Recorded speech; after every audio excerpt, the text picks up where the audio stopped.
the numbers all go to 11. I'm talking about bands that rock. Led Zeppelin. What about Sabbath? AC/DC. Motorhead. Does that mean it's louder? Isn't it any louder? Well, it's one louder, isn't it? We're not worthy! We're not worthy! Why don't you just make 10 louder and make 10 be the top number and make that a little louder? These go to 11. I get up off the ground and raise my head. Days like this, think I should be dead. One for Satan, two for me. Let's cheat the devil, it's fun, don't you agree? Welcome to the Nothing Shocking Podcast. I'm your co-host, Bob Zarrell. I'm alone again this week for the intro. Our guest is Barrett Martin. He's with Mad Seasons, Screaming Trees, the Barrett Martin Group. I mean, he's definitely from that grunge era. He was there for the beginning of it, and he's been associated with the Queens of the Stone Age, REM, etc., Walking Papers. But he's, we talk about that on the show and how he was into a wide variety of music, not just the grunge scene. And it was a very fun interview. I've been sitting on this one for a long time because Eric's taking a break. I don't know how long he's taking a break for. He's a little bit burnt out. So this is the last one we recorded together, and I'm just trying to get my ducks in a row here. I do have a couple more episodes in the can, and possibly a fourth one, on the horizon. So you're going to get 3 episodes today, and this is the first one with Barrett Martin of Mad Seasons.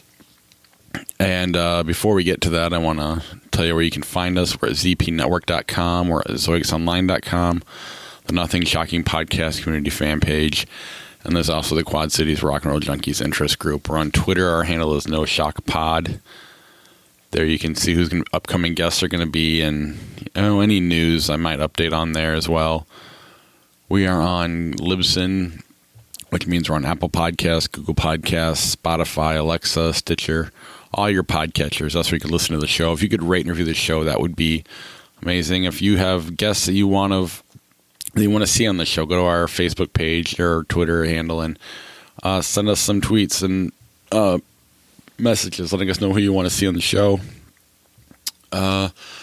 We are sponsored by Ragged Records and Legends Picks. And I want to thank the band Hong Kong Sleepover for letting us use all their music on the podcast. They do the intro, the outro, and the bumpers.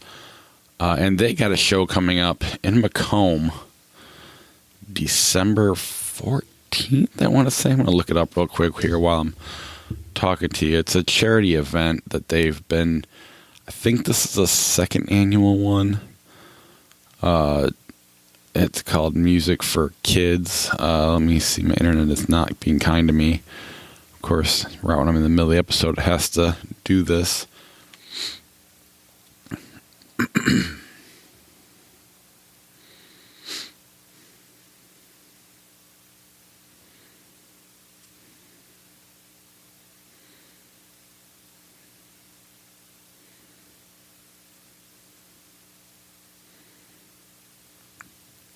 There it is. It is December 14th, live at the Forum in Macomb, Illinois. It's called Rock and Roll for Kids 2. The Hong Kong Sleepover is going to be there. They have a GoFundMe page if you want to donate, although I do think that's coming near an end, at least if you want to be a sponsor. But yeah, I'm looking forward to seeing this. I don't know who all is playing there besides Hong Kong Sleepover, but it doesn't really matter. They're that good of a band. So if you get a chance to head over to the Forum in Macomb, Illinois, for a chance to see Hong Kong Sleepover, but also for to help the Children's Research Hospital, St. Jude's Children's Research Hospital. Great cause, great band. Can't wait to be there. I'm planning on going myself. Without further ado, let's turn it over to Barrett Martin of Mad Season, Barrett Martin Group, all the bands I've mentioned before. Great interview. Enjoy.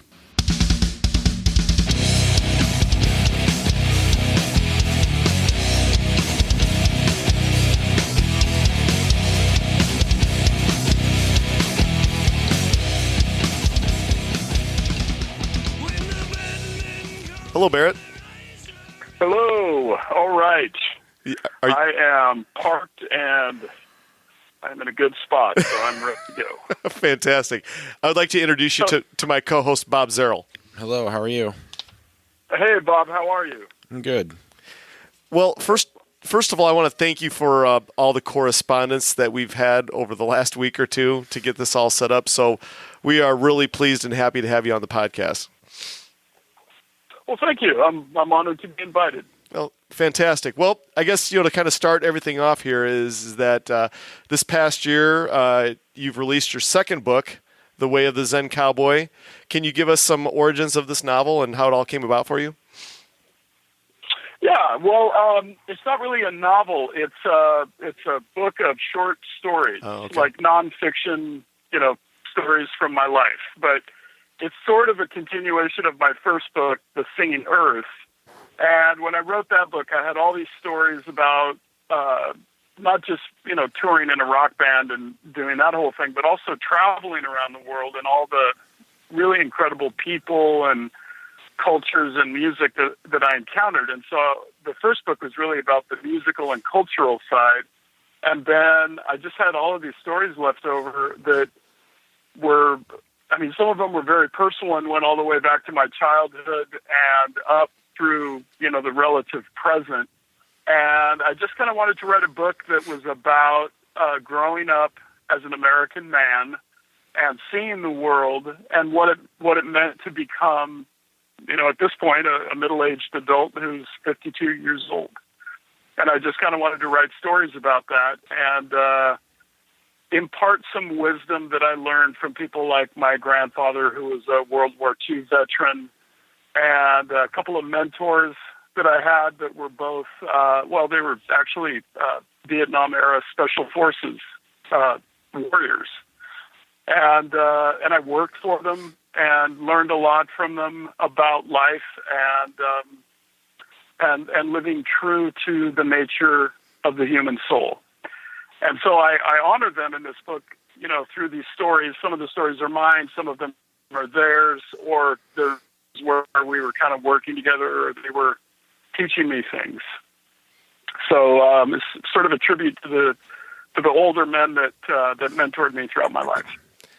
I guess, when it comes to taking on a daunting task of writing a book, whether it be, like you said, short stories or a novel or what have you, I guess what kind of research did you do for yourself as far as, I guess, maybe creating that inner writer and starting from, I guess, your first writings on?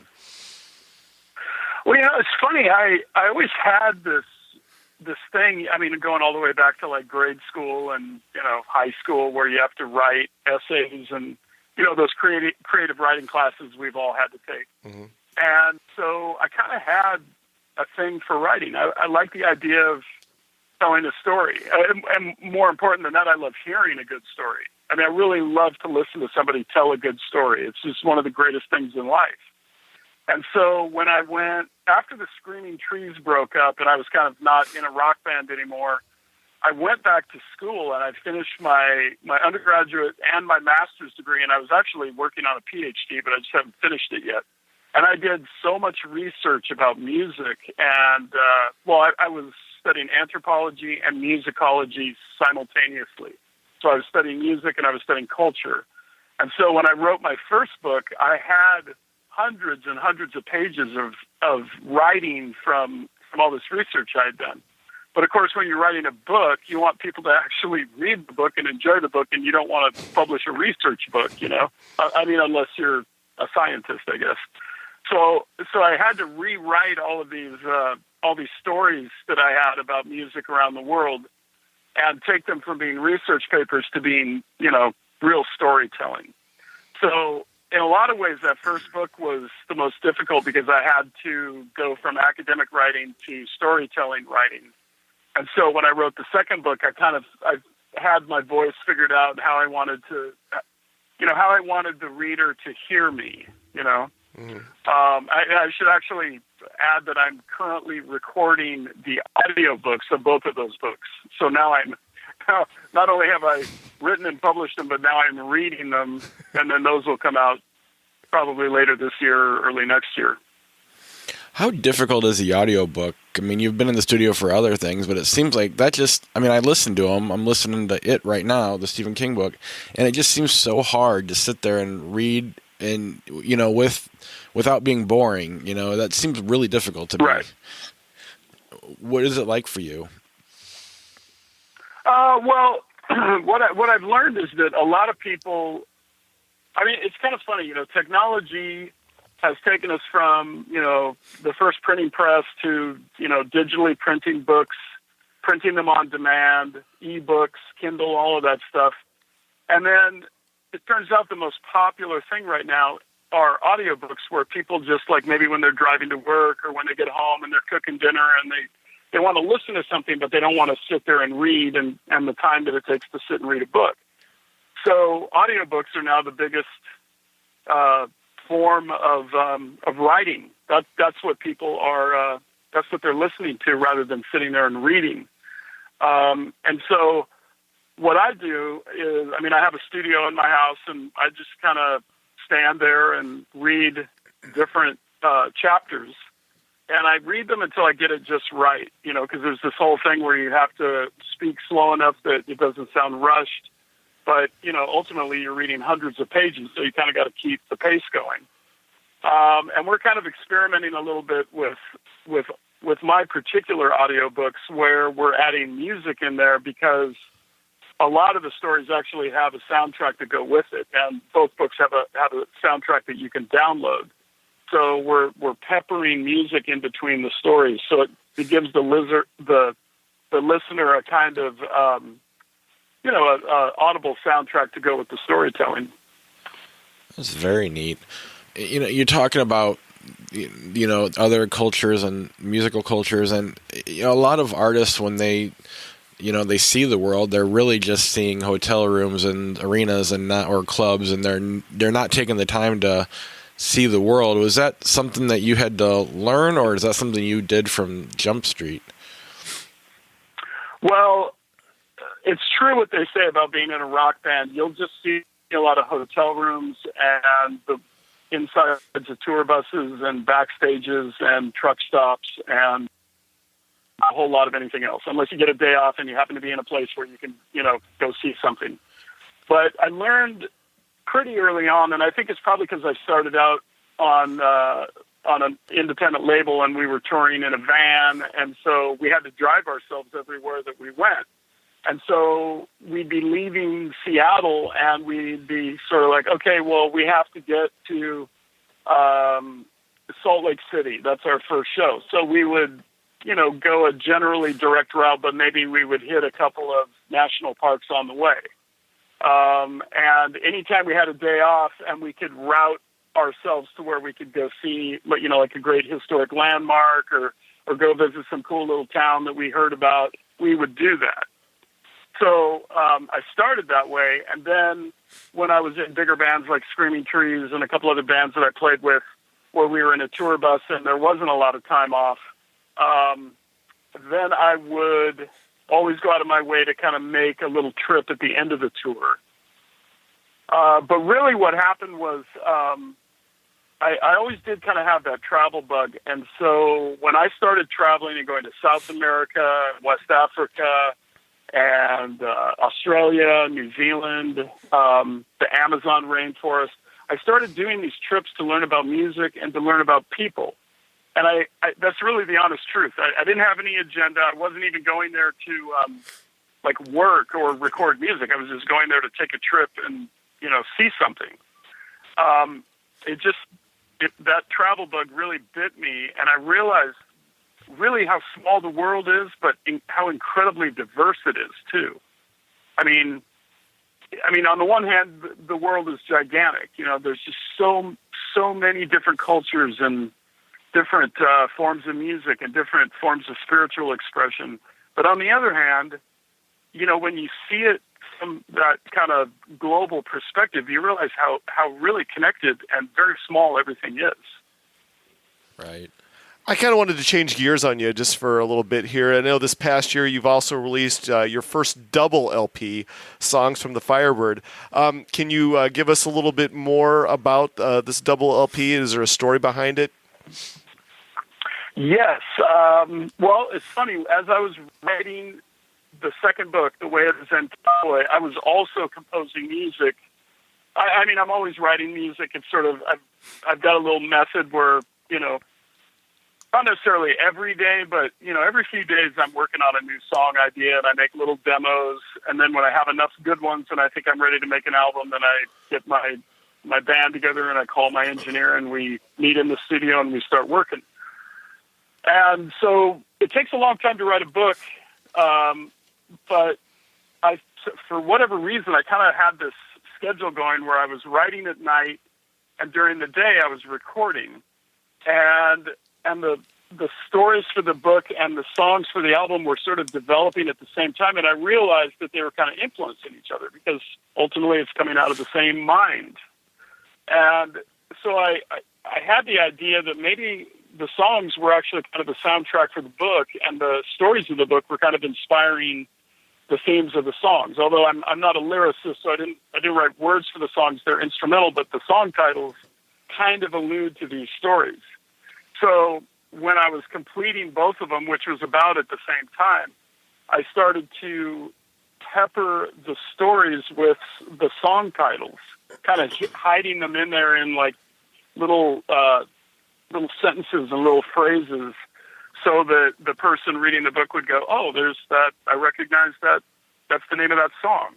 And so then that would be the soundtrack that goes with that story.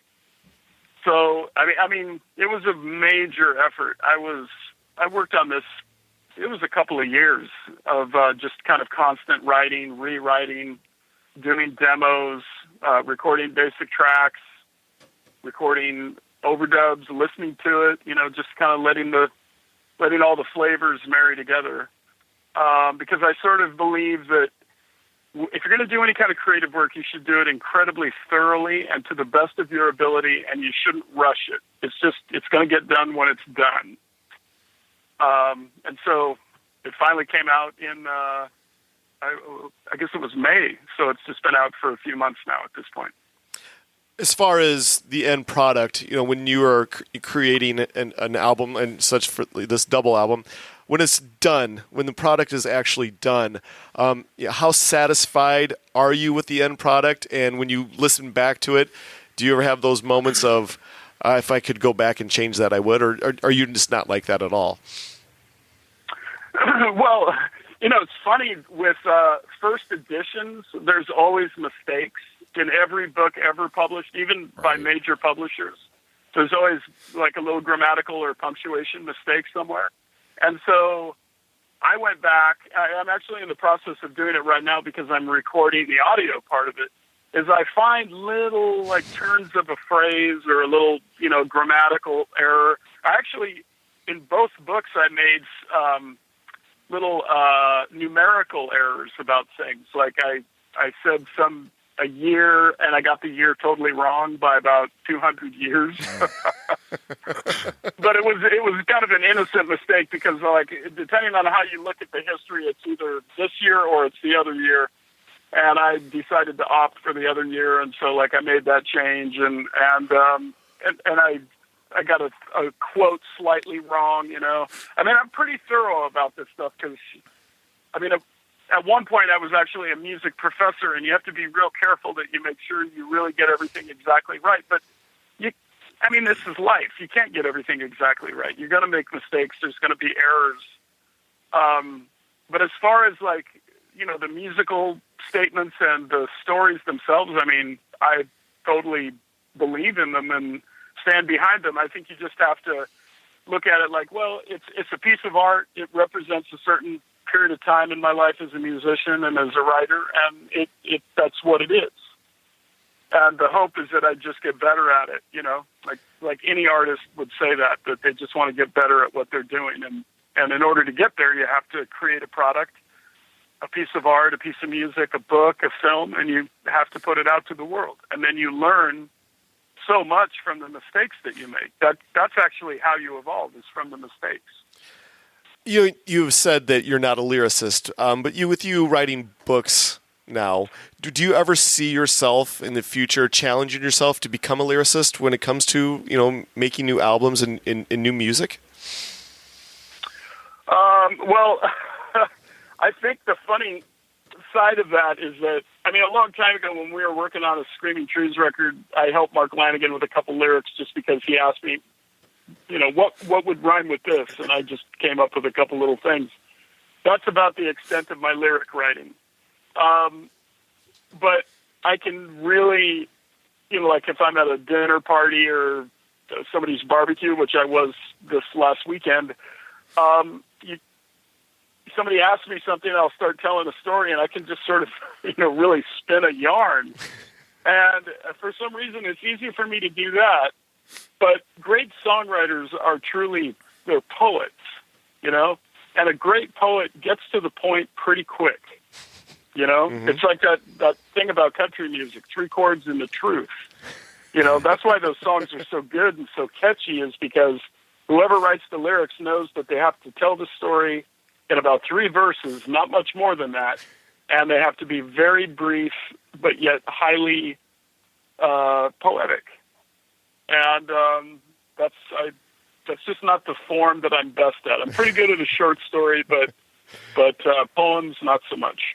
Well, let's switch gears on you again. Was it 2017 you won a Latin Grammy? And That's maybe right. A lot of our listeners maybe are not aware of that. Can you kind of elaborate? Well, it was a total shock, but I was really honored by the whole thing.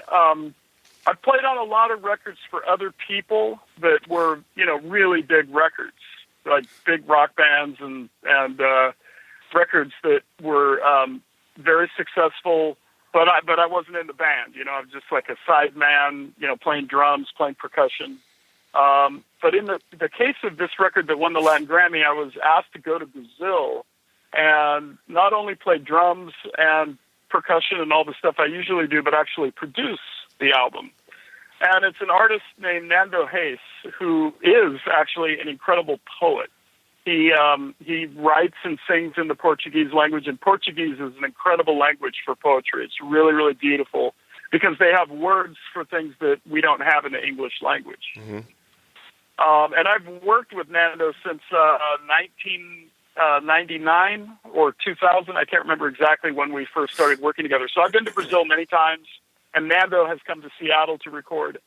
And what I did is I did the basic tracks with his band in Brazil, in Sao Paulo and Rio de Janeiro at a couple different studios. And then I brought the hard drive back to Seattle, and I got people like Mike McCready of Pearl Jam to play a ripping guitar solo on one song. And I got Peter Buck from REM to play some acoustic guitar because he's one of the greatest acoustic guitar players in the world. I got some incredible jazz musicians to play horns, and an incredible string arranger from Seattle to do some string quartet stuff. And so the record was really like half Brazilian, half Seattle. And it came out in Brazil, and, it had a couple of big hits on the radio, but you'd never hear it in the United States unless you're a Brazilian artist who is familiar with Brazilian music.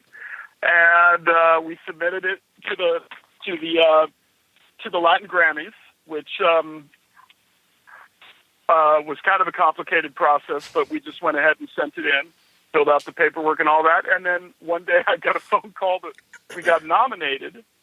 And then a couple months later, it won. It won the best rock album in the Portuguese language. So it's like kind of the best Brazilian rock album. And believe it or not, Brazil has some incredible rock bands. You wouldn't hear them up here in the United States because it's in Portuguese, and unless it's in English, most people don't even care about it. But they can play, and they write really, really good songs. So when you win the Latin Grammy, do you get invited to perform down in South America or where have you, these songs or this album? Or how does it all work after you win something at that high a level? What is the next step for you? Well, the Latin Grammys are actually held in Las Vegas because the Latin Grammy, the entity itself is in Miami. I mean, it's an American organization, but it covers all of Central and South America, and actually you can be an American band, but the language has to be sung in either Spanish or Portuguese. And so they had the ceremony in Las Vegas, and I've been to the Latin Grammys. In fact, I'd been to the one in 2016. I went, and the Latin Grammys are awesome, man. They bring some incredible bands, and it's all in Spanish, maybe a little bit of Portuguese here and there, but it's for the most part it's in Spanish, and it's this huge production. Like it's visually really pretty amazing. So I went to the one in 2016 with my wife, but we couldn't go to the one in 2017 because of our travel schedule, and so we did not perform. And I got my Grammy in a FedEx box on my doorstep. That's how I got it. I got a knock on the door, and I got handed this big FedEx box, and I opened it up, and there was my Grammy. So when you win a Grammy, you get this cool trophy, and what do you do? Where do you put it at? I mean, you want people to see it, right? So what is the next step? Where do you display it? Well, I mean, I'm proud of winning a Grammy. I'm not one of those people that doesn't think it's an important thing. I mean, I didn't get into doing music to win Grammys, right? I got into music because I love music. I love to write songs. I love to, record. I love to perform. And if you win a Grammy, that's just like a little icing on the cake. So it's in my office on a bookshelf. It's not, my wife was like, well, it's really cool, but maybe it shouldn't be in the living room. And I was like, okay, right, because we have a lot of art, so let's just the art will be in the living room, and I'll put the Grammy in my office, and it's just like on a little bookshelf, and I'm proud of it. But and anybody who comes over can see it. It's not like I'm hiding it or anything. But how cool is that? Yeah, man. I mean, I will say it's pretty damn cool to have a Grammy. They're really heavy. They're heavier than you think they are. They weigh a lot. Because they're solid. And they use real wood, right? It's actually... Yeah, well, the foundation, I think, is kind of a porcelain, and the Grammy part is like solid brass or bronze. Oh, okay. Wow. Gotcha. Back to South America, you mentioned there being a bunch of great bands there, but a lot of the U.S. bands that go there, like they're all treated like they're the Beatles there. What's different about that audience than the U.S. audience? Well, I've only performed in Brazil, and I toured all over Brazil with Nando Reis. When I went down there a couple of years ago, I played a bunch of shows. He has his own drummer, but I just kind of went down as a guest and played shows with him. And what's pretty incredible about Brazilian audiences, and I think this is generally true for most of South America, is that the audience members know the words to every song, and they sing along with the band. So there were a lot of shows where, and he plays pretty big shows. I mean, there are several thousand people in the audience. And there were shows where the audience was louder than the band was amplified on stage. Wow. So we'd be playing the song, and the audience immediately, they cheer, they totally know the song, and then they sing the lyrics. And sometimes the singer doesn't just steps back from the microphone, and the audience sings the song.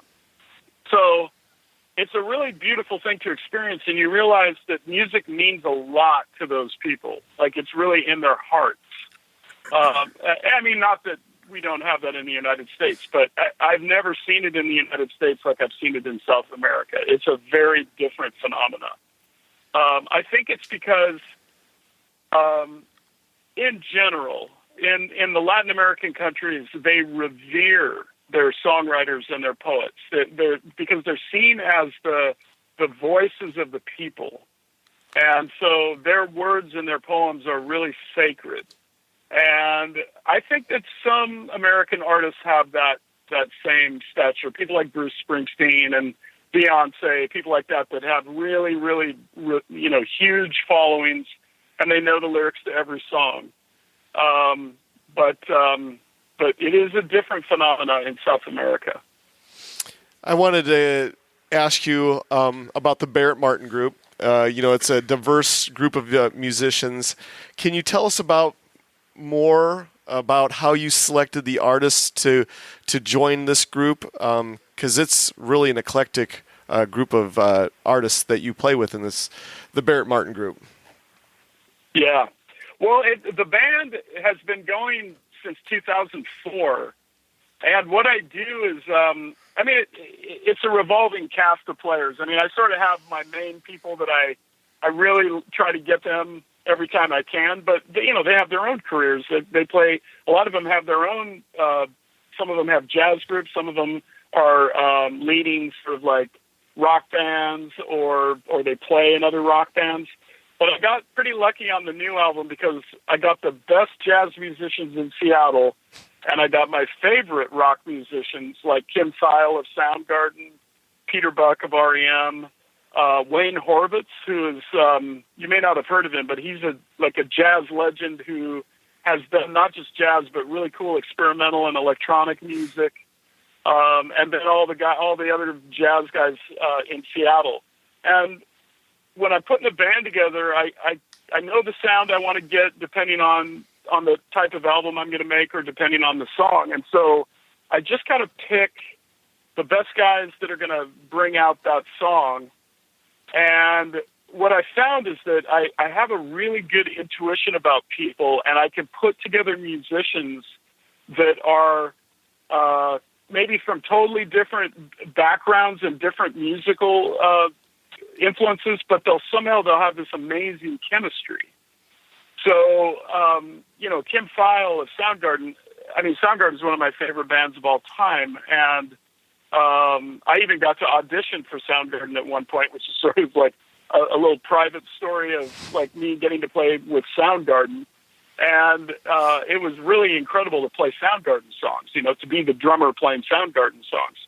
And so I've been friends with those guys since the beginning, going back to the, very early 1990s. And I've always been friends with Kim, and Kim came to see us play just a little jazz club in Seattle, and he loved it. And I said, well, would you like to come play on a song? And he was like, absolutely. So he came down and totally shredded a solo on one of the songs, and it just worked magically. There was no, I think it's also part of the Seattle thing. Like, we don't separate great musicians as being, well, he's a jazz musician, or he's a rock musician, or he's heavy metal, or he's electronic. It's like, no, if you're a great musician, you're just a great musician. You understand music, and you have your instrument that you express yourself through. And so in a studio situation where there's just love and respect, then people just kind of shine. Yeah. And I'll say as a producer, that's also my philosophy. If I'm producing somebody else's record and we're putting a band together, I just look for the best players that will help that artist realize, the sound that they hear in their head. I will find the musicians, and we'll create just kind of a beautiful and positive atmosphere in the studio, and people just shine and have a good time. It's sort of like that saying by the great music producer Jim Dickinson. He just said, "Fun sticks to tape." It is. So, man, if you can just create a good time and fun and good feelings in the studio, it comes through in the music, man. You can feel it. Mm-hmm. You do bring up a good point about that Seattle sound. Like, if you look at the big four, Pearl Jam, Nirvana, Alice in Chains, and Soundgarden, like, none of them sound alike, but they got lumped together. I know. But we've talked to a lot of people that were kind of on the other end of it. Came up in the 80s. They were just about to break big in 89, 90, and then the grunge movement came and you kind of derailed their career. Was there I've read things where it was like Chris Cornell saying something like, we didn't want to be Bon Jovi. That was our goal. Was there a competition thing back then, or was it just everybody's doing their own thing and it just happened to take over the world? Well, okay, let me just say something about Bon Jovi, because I love John Bon Jovi, and I'll tell you why. I think that guy is so cool and awesome, just because he wrote songs that he wanted to perform, and he had an awesome band, and he's an incredible man and human being. He's incredibly generous and kind, and whether or not you like his music, I really like the person known as John Bon Jovi. Also, he was a Screaming Trees fan, and he asked the Screaming Trees to open for for Bon Jovi. And we actually were going to do it, but we couldn't do it because of our schedule.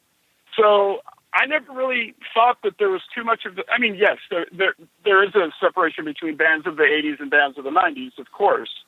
But I didn't see so much difference as I saw common ground. I mean, we all had long hair. We all had, electric guitars, and we wrote rock songs. How those songs are produced is just the thing that made the difference between the 80s and the 90s. But the grunge thing is kind of a weird thing because you're right. Those big four bands all sound totally different. They could have all been from different cities, right. and that would have made sense too. And if you had other bands into that mix, like Screaming Trees, Mudhoney, Tad, that whole roster of sub pop bands. I mean, yeah, there's a common thing with distorted guitars and maybe more drop D tuning than other bands, but grunge is a broad label that is kind of hard to define, because you can't really say it's just distorted guitars because every rock band had distorted guitars, and you can't say it's just screaming vocals because every rock vocalist screams every now and then. It almost had more to do with the way people dress. Right, I was just going to say that. that was more the definition of grunge than the sound. But I don't know. I mean, I'm probably too close to it to even really be able to define it. But it's sort of indefinable. Well, no, I'm glad you did say that. I mean, I wasn't asking specifically pointing out Bon Jovi because, I love Bon Jovi. And I love that on classic rock now you can hear Bon Jovi, then Soundgarden, then Metallica, then Rolling Stones. They're all together now, and I think that's it would have been cool if it could have coexisted at the time, but at the same time, those bands were kind of burning out as well. But yeah, sure, but that's a good point. Classic rock, after a while, 20 years, I suppose, the best songs and the best bands are still going to get played, and that would include people like AC/DC and Bon Jovi, right, and Soundgarden and Alice in Chains and Neil Young and The Who and the Rolling Stones. I mean, it's all classic. Yeah, absolutely. So here's the thing: we're running out of time. I got one more question for you, but I have so many questions for you. Would you ever consider coming back on so we could do like a part 2 with you? Is that possible sometime down the road, maybe this winter or something? Oh yeah, absolutely. Fantastic. Absolutely. You have great questions. They're good questions, very easy to answer, and I love talking with you. So absolutely. Oh, thank you. Okay, so it would not behoove me to ask you a Mad Season question. Sure. Yeah. Okay, so above when it first came out in, I believe, 94, I was doing my undergrad. It was so different than what anything else that was coming out from that scene. And it was a diverse sound. It was more of a fusion-esque type album of sorts. And I know that you guys back in 2014 did the 20th year anniversary, I believe, with Duff McKagan. And I know I've read all kinds of internet clickbait about what was going to happen with that band if, obviously the deaths did not take place. Was it more of in your eyes, was Mad Season more of a project to you, or was it becoming the priority? How was that working out for you back in the day?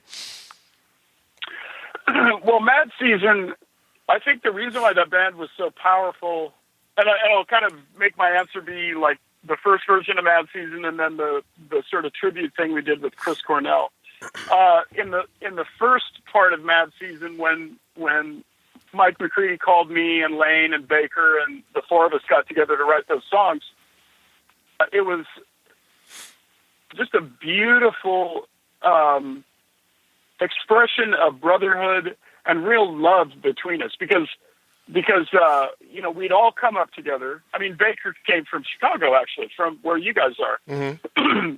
And he'd played in a lot of the Chicago blues bands, but we were all heavily influenced by the blues. I mean, you can hear that in Alice in Chains. You can hear it in Mike McCready's guitar playing, totally. And as a drummer, I was absolutely influenced by that. And I went on to do a lot of work in the Mississippi Delta with old blues guys.